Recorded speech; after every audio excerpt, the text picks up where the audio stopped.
అప్పుల బాధలు వెంటాడుతున్నాయా? అయితే 6 JVR వారి జాతిరత్నాలు ధరించండి. వెల్కమ్ టు మనం టీవీ. నేను మీ మనోజ్.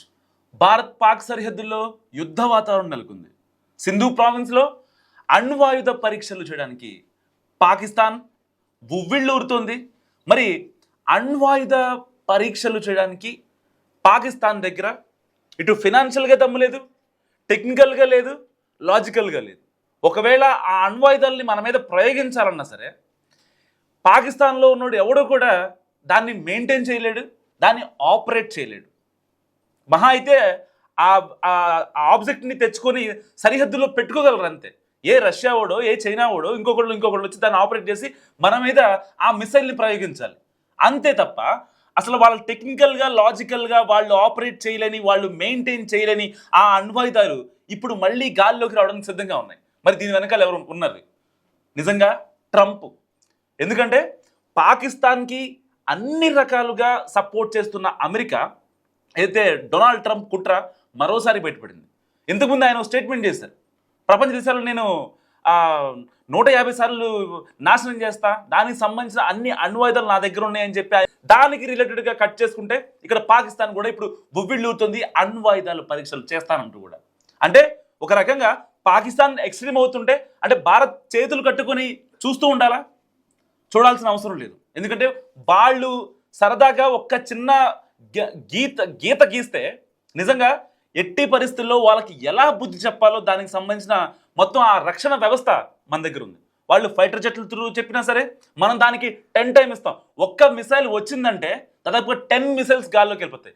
S-400 రక్షణ వ్యవస్థ కనుక ఆ పాక్ ప్రావిన్స్ దగ్గర అయితే సింధు ప్రావిన్స్ దగ్గర కనుక పెడితే వాళ్ళ ఒక్క మిసైల్ కాదు కదా. రీసెంట్గా మొన్న రక్షణ శాఖ మంత్రి రాజ్నాథ్ సింగ్ గారు చెప్పారు, బ్రహ్మోస్ యొక్క రేంజ్లోనే పాకిస్తాన్ ఉంది. ఏ క్షణం మీరు తోక జాడించినా సరే మేము బ్రహ్మోస్ని రిలీజ్ చేయడానికి రెడీ అంటూ కూడా రాజ్నాథ్ సింగ్ గారు చెప్పిన పరిస్థితి. సో మరి ఇలాంటి నేపథ్యంలో దీపావళి గిఫ్ట్ ఇప్పటికే తాలిబాన్లు ఇచ్చారు వాళ్ళకి. అయినా సరే వాళ్ళ కవరం, వాళ్ళ అహంకారం ఇంకా తగ్గలేదు. సో కేవలం ట్రంప్ని చూసుకొని వాళ్ళు ఎగురుతున్న ఏదైతే ఈ వ్యవహారం అంతా ఉందో ఒక్కసారి ఆలోచించుకోవాలి. ఎందుకంటే పాకిస్తాన్ ఇప్పటికీ అడుక్కు తినడానికి తినలేదు. వాళ్ళకి ఇన్ఫ్లేషన్ పడిపోయింది, జీడిపి పడిపోయింది, ఏమీ లేదు, మన్ను మశానం వాళ్ళ దగ్గర. అలాంటి పాకిస్తాన్ కేవలం ఇటు ఆఫ్ఘనిస్తాన్తో ఇటు భారత్తో ఎలాగైనా పేచీలు పెట్టుకోవాలి, ఎలాగైనా గొడవలు పెట్టుకోవాలి, వాళ్ళని ఇబ్బంది పెట్టాలి అన్నది ఒకటి వాళ్ళకి ఆశయం. సో దీనికి సపోర్ట్ చేసేది ఎవరు? ట్రంప్. పాకిస్తాన్కి ఏమన్నా ఆర్థికంగా ఏమన్నా సాయం కావాలి అంటే IMFని తెప్పించి వాటిని ఇండైరెక్ట్గా మన మీద ఎలా చేయాలి, మనం భారత్ని ఎలా ఇబ్బంది పెట్టాలి, టెర్రర్ యాక్టివిటీని పెంచి, సో డైరెక్ట్గా నేను చేస్తున్నట్టు కాకుండా ఇండైరెక్ట్గా ఆయన పాకిస్తాన్లో కొన్ని మానవ వనరుల్ని ఆయన సొంతం చేసుకొని, లేకపోతే టర్కీకి సంబంధించిన భూభాగాలు పాకిస్తాన్లో ఉన్న భూభాగాలను టర్కీకి ఇవ్వడం కావచ్చు. ఇలాంటి ఒప్పందాలు, కీలకమైన ఒప్పందాలు ప్రపంచ దేశాలకు అన్ని దేశాలకి అందరికీ తెలిసిన వాస్తవాలు. మరి అలాంటి పాకిస్తాన్కి, మరి అణ్వాయుధాలు మెయింటైన్ చేస్తున్న పాకిస్తాన్కి ట్రంప్ ఇప్పటికీ ఎందుకు సపోర్ట్ చేస్తున్నాడు? నిజంగా ట్రంప్ సపోర్ట్ లేకుండా పాకిస్తాన్ అసలు వెళ్ళదు, ముందుకు కూడా రాదు. ఎందుకంటే రీసెంట్గా జరిగిన పాకిస్తాన్ యుద్ధంలో పాకిస్తాన్ ఆర్మీకి మెంటల్ ఎక్కిపోయింది. కనీసం అట్లీస్ట్ తాలిబాన్లు ఆఫ్ఘనిస్తాన్ ఆర్మీకి సంబంధించిన వాళ్ళు 10% అవుట్ ఆఫ్ 100లో 10% బయటకు వస్తే పాకిస్తాన్ ఆర్మీ ఉచ్చబోసుకుంది. కనీసం బోర్డర్ దాటి రాలేని పరిస్థితి, చమాన్ బోర్డర్లో కనీసం బయటికి రాలేని పరిస్థితి పాకిస్తాన్ ఆర్మీ. అలాంటి పాకిస్తాన్ ఆర్మీ ఇవాళ మళ్ళీ ఇప్పుడు యుద్ధం చేస్తా, మమ్మల్ని కొంచెం టచ్ చేసిన సరే మేము మ్యాపుల్లో ఉండనివ్వు అంటూ కూడా వాళ్ళు మాట్లాడుతున్న పరిస్థితి. నిజంగా ఎవరు మ్యాప్లో ఉండరో, ఎవరి దేశ ఆర్థిక వ్యవస్థ ఎలాంటిదో, ఎవరి రక్షణ వ్యవస్థ ఎలాంటిదో నిజంగా ప్రపంచ దేశాలు అన్నిటికీ తెలుసు. సో ఇప్పటికీ స్టిల్ ట్రంప్ అర్థం చేసుకోకపోతే మాత్రం నిజంగా పాకిస్తాన్ చాలా ఇబ్బంది పడుతుంది. పాకిస్తాన్ని ట్రంప్ ఎలా వాడుకోవాలని చూస్తాడు తప్ప పాకిస్తాన్కి ఒక రూపాయి డైరెక్ట్గా సాయం చేయాలనే ఒక ఇది మాత్రం ఉండదు. సో ట్రంప్ని కలవాలి అంటే ఒక చిన్న ఎగ్జాంపుల్ చెప్తాను మీకు. ట్రంప్ని కలవాలి అంటే దేశాధినేతలు వెళ్ళి డైరెక్ట్గా కలిసారంటే ఓకే, కానీ పాకిస్తాన్ ఆర్మీ చీఫ్ మునీర్ ఎవరైతే ఉన్నారో ఆయన డైరెక్ట్గా వెళ్ళి వైట్ హౌస్లోని ఓవల్ ఆఫీస్లో కూర్చొని డైరెక్ట్గా 1-to-1 మీటింగ్ కూర్చొని 1 hour పాటు చర్చలు చెప్తాడు. ఎవరి కోసం?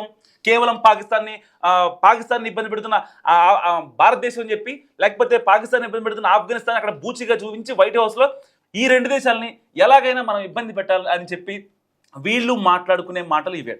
సో ఇప్పుడు ఏదైతే ట్రంప్కి ఆఫ్ఘనిస్తాన్లో ఉన్న ఒక ఎయిర్ బేస్ ఉంది. సో ఆ ఎయిర్ బేస్ కావాలని చెప్పి గతంలో చర్చలు జరిగాయి. సో దానికి ఆఫ్ఘనిస్తాన్ తాలిబాన్లు ఒప్పుకోలేదు.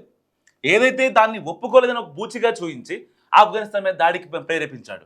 మళ్ళీ ఈ పాకిస్తాన్ ఆర్మీ చీఫ్ మునీర్ కావచ్చు, పాకిస్తాన్ ప్రధాని షరీఫ్ కావచ్చు, వీళ్ళిద్దరూ వెళ్ళి ఓవల్ ఆఫీసులో కూర్చొని మాట్లాడుకున్న తర్వాత మళ్ళీ సీజ్ ఫైర్ని క్యాలెంజ్ చేసి ఇప్పుడు మళ్ళీ ఆఫ్ఘనిస్తాన్పై వీళ్ళు నిప్పుల వర్షం కురిపిస్తున్న పరిస్థితి. ఒకవేళ కనుక తాలిబాన్లకు మళ్ళీ పొరపాటున 10% కాదు 20% సైనికులు కనుక పాకిస్తాన్ మీదకి వస్తే ఇంకా పాకిస్తాన్ ఆర్మీ అసలు కనిపించదు. సో ఇలాంటి నేపథ్యంలో ట్రంప్ బ్యాక్గ్రౌండ్లో ఉండి చేస్తున్న పనులు ఏవైతే ఉన్నాయో నిజంగా ప్రపంచ దేశాలకు అల్లకల్లోలమయ్యేలా చూస్తున్నాయి. ఎందుకంటే రెచ్చగొట్టే వ్యవహార శైలితో ఇటు పాకిస్తాన్ని ఆఫ్ఘనిస్తాన్ని ఇంకా రెచ్చగొడుతున్నాడు. మన మీదకి పాకిస్తాన్ యాక్చువల్గా కామ్గా ఉంటుంది కొన్ని విషయాల్లో, కానీ ట్రంప్ వెనకాల ఉండి చేసే పనుల వల్ల మనం ఎందుకు చేయలేము అనే భావంతో నిజంగా మునీర్ రెచ్చిపోతున్న పరిస్థితి.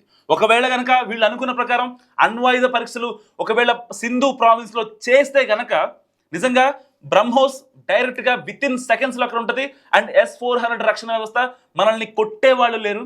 సో పాకిస్తాన్ ఒక రకంగా ప్రపంచ పటంలో ఉండదని నా అభిప్రాయం. మీరేమనుకుంటున్నారు మస్తు కామెంట్ చేయండి. చూస్తూనే ఉండండి మన టీవీ.